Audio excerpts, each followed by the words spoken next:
And by virtue of the fact that Nelson Mandela was South Africa's first black president, President Obama is America's first black president, there is huge expectations for President Obama. And when we talk about one of the tragedies, I think, of the Obama presidency is that he has no one to work with. In the same way that you had F.W. de Klerk on the other side of the aisle that was willing to make a deal in the end with Nelson Mandela, or at least come to the table, the president, I think, had much greater ambitions for parts of his presidency, but has no one to work with. Well, I think there's a lot of differences between how Mandela became the first black president of South African United States, President Obama.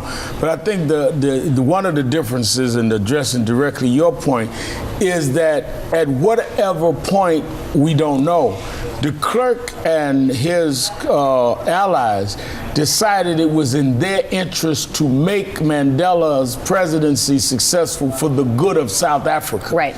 They didn't like it, they ran against him, but for the good of the nation, to have this great reconciliation, we need to make this work. I don't think that has happened with President Obama. There are those that are set that no matter what, he can do whatever it is miraculous. We are determined to have his demise. And we don't care if the country suffers, shut down the government, whatever.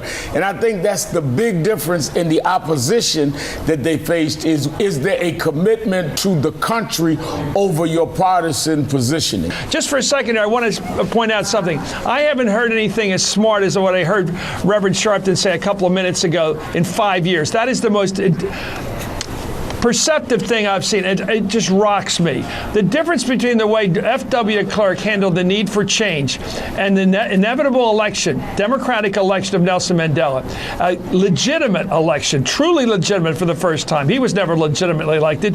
For him to recognize his role in history, which was to be a patriot, at that point, is so different than the way Mitch McConnell handled the election of Obama. So different. And to set it up that way, that juxtaposition, they were willing, the McConnell people on to the far right, were willing to destroy the country in order to destroy Obama. Whereas to succeed in a country he loved, F.W. de Klerk was willing to see it transform to black rule so that it could be done successfully, so that he would have his country have a better future.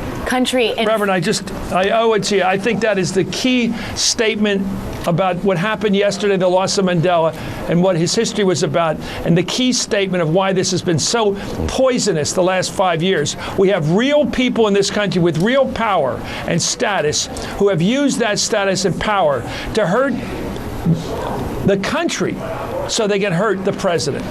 Chris, that's the most damning assessment I've heard, and I think the truest. An important assessment. Chris Matthews, thank you. As always, you can see Chris's full interview with President Obama in a special re-air of Hardball today at 4 p.m. Eastern. And of course, you can catch Chris every weekday on Hardball at 7 p.m. Eastern. And thank you to Nick Kristof from the New York Times, and of course, our very own Reverend Al Sharpton with the best takeaway of the last 24 hours. You can catch the Reverend Al tonight and every weeknight on Politics Nation at 6 p.m. Eastern.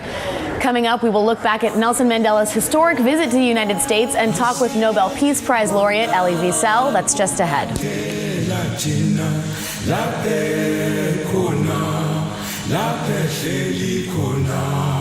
Hasim Bonanga.